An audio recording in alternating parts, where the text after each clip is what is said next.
Alright, good morning guys. As you can see, sleep hygiene, sleep mask, and one of the biggest game changers, earplugs. And this in combination with some air condition, so it's nice and cool.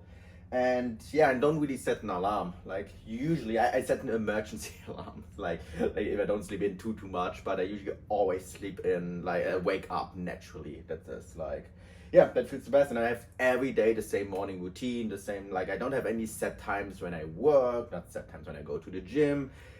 I just do it like in a way, yeah, when I feel like it, but it's more so, it's still with systems. So I wake up, I do have the same routine, then I meditate and I go for the walk, and then yeah, that's always how it goes. And in the last 4 or 5 hours of the day I just wind down. So yeah, that's the routine.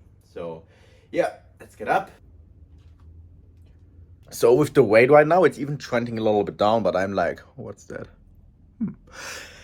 I'm not concerned. I'm not concerned at all, because the thing is, like, once, like Alberto likes to say, like metabolically flexible, and that is basically what it means in short. Is like you are not really dependent on food anymore as much as you are during a prep, during a diet, where like when you go a few hours without food, you feel like, ugh, you're very dependent on food for like energy. And once you're deep into the off season or at your body fat set point, then like I can go a whole day fasting and I don't really feel it, because my body uses, like my body like has that energy resources just from the stored body fat, where I can recover and therefore also build muscle. And that's why I'm like, I will probably just chilling around 73 for the next few months, and don't really, I focus that I still eat at maintenance, but I don't really focus on pushing it too much up. So yeah, that is kind of experimented off season, because I always focus like, oh, force feed, you have to push it up. But this time around I'm like, yeah, as long as my training performance is going up, I'm not concerned. And I know it's going up slower, I know that, but it often goes up way too fast when you gain body weight way too fast, right? Because relative, like with your relative strength, like when you are heavier, you're also stronger. That's why powerlifters, right, they want to also sometimes push their body weight up. So yeah, like as long as I make progress in a way that makes sense, I'm good to go.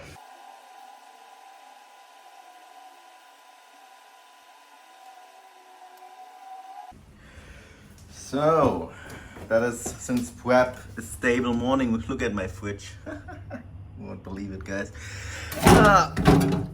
Coconut water. I'll have to put some more into the fridge. I'm stacked up right here. And now, going for the morning walk. I love it. It's like, yeah, basically when I wake up, I like have like sunlight exposure, a little bit of movement, and then right afterwards I jump into work. Then I'm doing usually check-ins or calls. I have a call today, and and then after that to the gym, and that is like every single day like that, and I love it. It's amazing. All right, so that's the morning walk. So you can see a little of time, and I'm living here now almost 3 years. It's amazing, and I honestly see my whole life here. I love it. It's like, right, like I see it with like being in a relationship or anything else. When you're happy and everything is awesome, why should you change it, right? Like, why should you change it? So that is the thing why I moved out of Germany, because I wasn't happy there. I wasn't content there, and if you're not happy, you have to change something, right? So, and that is why the main reason why I moved here is like because of that. Because, right, we only have one life, and if I'm not feeling good with something, I just change it. And that is like, easier said than done, but the only solution in some cases. So the same thing even with bodybuilding, with training. I wouldn't be a competitive athlete if I wouldn't love what I do, right? So that is like a big thing. If you don't enjoy stepping on stage, if it doesn't give you more meaning towards your life, don't do it.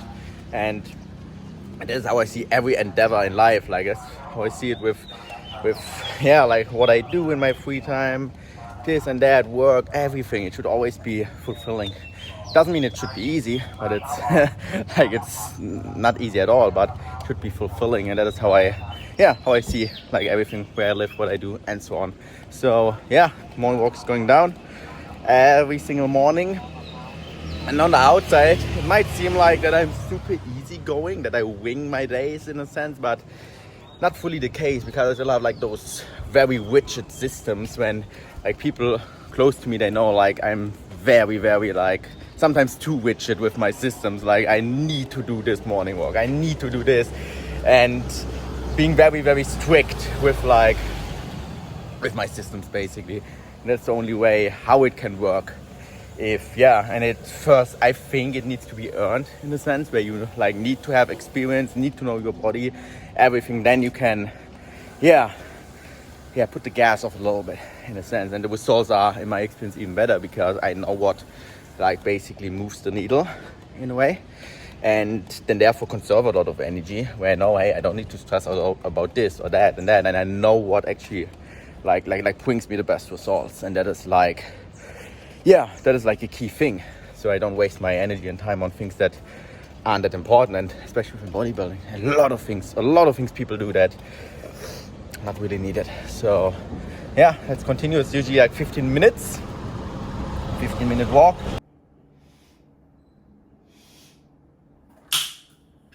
Red Bull sugar free in Thailand actually isn't bad. The no sugar or in general the energy drinks, not a big fan of it in Thailand. So that's why I always order my monsters from, I think Malaysia it is, from Lazada. But that's not too bad.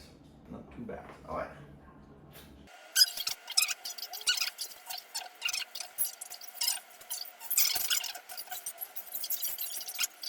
Alright guys, one more check-in to go, and I'm already having now here my pre-workout, so it gives a little time to digest. Just some cereal, Snickers bar, Snickers for breakfast, let's go. And some shake. I was running out of milk, so I was a little panicking because I have to get those liquid calories in, but I still had some chocolate almond milk. So that is the first meal, and getting it down.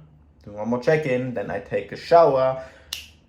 Then we're going for some RDLs. 190 today again, and the goal is that it moves way smoother than last week. I think 5 reps, very smooth into it. I took 2 days off in a row because I felt a little extra beaten up, and that's when I feel a little extra beaten up, just take like 2 days off in a row usually, and then should be good to go. So let's see how that goes later. Alright guys, here we're going now into training voiceover. This was my second set on RDLs with 190 kg, and honestly, like, I'm so happy with it because I have a quite close stance now, so it's even more hamstring biased than before. I was doing 190 like in the past with like a wider stance, and that is why the context is always like very, very important when it comes to like, when we do a movement, like, hey, like we can move this amount of load, but this, like the context is like very important of like how controlled we're moving it, like how much range, how is the setup, all of it. And here right there, that was an immense PR, especially with like also I don't have a lot of knee shaking. Usually I have a lot of knee shaking here. I remember that in the past, and that is amazing. So goal is next week getting towards 6 reps, and then in the future, like I want to hit that 200 plus this off season. That is for sure. So here the quad biceps leg press, like a kind of CC stance. I really like it on the Arsenal leg press because it has like that little heel elevation at the bottom. So that is amazing. So it's basically technically like the CC leg press, but even more stabilized. It feels amazing. It's like a little heavy on the knees, obviously, like all the quad focus I have right now, it's quite heavy on the knees, on the patella. So therefore I always do like some leg extensions before to really, really warm it up. And that was also an amazing set, like 6 reps right here. And sometimes it looks even a little like easy, but that is the thing with like lengthened bias stuff, right? Like even RPE 9 looks on the outside sometimes like an RPE 6, but then boom, it just cuts like that. And I know with my experience, like, hey, there is a rep possible or not. This is a true RPE 8 to 9 and so on. So here the leg extensions, crazy with my reps as well. That is like, I do like 15 to 25 on the activation set. I make sure that I keep like 2 reps in the tank. Otherwise I won't get those other my reps in. So I do the activation 15 to 25, and then afterwards I'm doing like as many my rep cluster sets until I hit 25 in total again. So I take like I do it very auto-regulatively, like the rest periods usually like anywhere between 15 to 30 seconds, that I can make sure that I get anywhere between 3 to 6 reps in again on the next set. that is my goal, and it takes me usually 5 to 6 myo sets. If it takes me 5 to 6 to hit like the goal, I know I'm good to go. So yeah, that is now, I don't want to show you all of it, it would take too much time, but that's the final myo sets right here. And then also going into partials here. So yeah, really milking out that leg extension, and yeah, I like that piece of flex. It feels amazing. So yeah, this is pure torture. It is hard, but I feel like especially the leg extension is a movement, right? Where the fatigue ratio is quite low compared to like some other stuff, and I can technically use this movement like a leg extension to get like a lot of volume in as well, because on a hack squat I can't do that much volume, right? So that's more like an intensity based movement, but on a leg extension they really try to get like that volumes in basically. Right here, like the CC squats, just that I like milk out also like fully the lengthened position, that I can make sure it's totally fried. Right, I do the quad biceps leg press, then the leg extension, then the CC squats as well. So I make sure the mid, the shorten, the lengthen, everything, the muscle is basically dead. That is always my goal, especially why the focus is quads. I really want to bring them up. And yeah, like the CC squats, I like this setup the most, where I feel like the most stable. Yeah, I make sure that I don't pull myself up, right? It's just like stabilizing myself. And I imagine when I'm at the bottom that I kind of do like a leg extension into the ground. That helps me as a good cue, basically. And yeah, like right here, the calves, yeah, that's my favorite straight leg calf variation in that gym. Like it's that hammer strength leg press, I believe. And yeah, super good stretch. I don't have to think much. I don't have any like spine loading as well, right? Like there's always a thing like when you have calf raises with the peps here, once you go very heavy, it's somewhat more exhausting, right? Because you have like all that load on top of it, and here the nice thing is like you don't have any load on your torso, so you can also conserve some energy while getting the most out of it. So yeah, calves going very good. Having a brief pause at the bottom, like I'm at a point now where I don't need that 3-4 seconds, where I know that I don't bounce out with my tendon, basically with my Achilles tendon. So that's the big one, that you just don't bounce out of it. That's a big one. Adductor machine, love the Cybex one, like with the little lean back. I lean back mostly like when people ask me, like the main thing is like with movements like setups, it just feels the best for me. It just feels the best. And yeah, and I get a good stretch in here. Like the adductors are really leveling up, so I'm really milking out the adductor machine, and also going to see how that goes for like next season in 2026. And yeah, no specific cues here per se. It's like the main goal is always with every movement. Like at the beginning, I have to think a little bit when it's a new movement, but after a while, right, the goal is like, that's why I don't change movements up too frequently. Just because I want to just sit in there and don't have to think. It's like getting into your car and don't have to think. It's just happening, basically. That is the goal with every movement, that I don't have to think too much. I mean, I'm super focused, super concentrated, but at the same time, it is just moving. It is just happening. I like to compare it when I was doing parkour. When I was doing backflips, all those tricks, I don't have to think about every detail doing a backflip, I'm focused, I'm concentrated, but I'm just doing it. And the same, see how I see my bodybuilding training. Yeah, abs, final movement.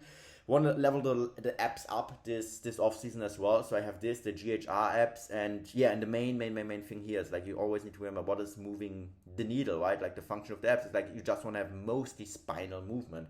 I still like let my hips move a little bit freely, right? I don't want to be too robotic, but the main thing is like initiate the movement with my spine, bring my sternum far away from my hips, and then I'm also doing like an anterior pelvis tilt in a way, and then boom, I just bring the sternum as close as possible towards like my hips, and that is it. So yeah, a day in the life, some training. Hope you liked it, guys.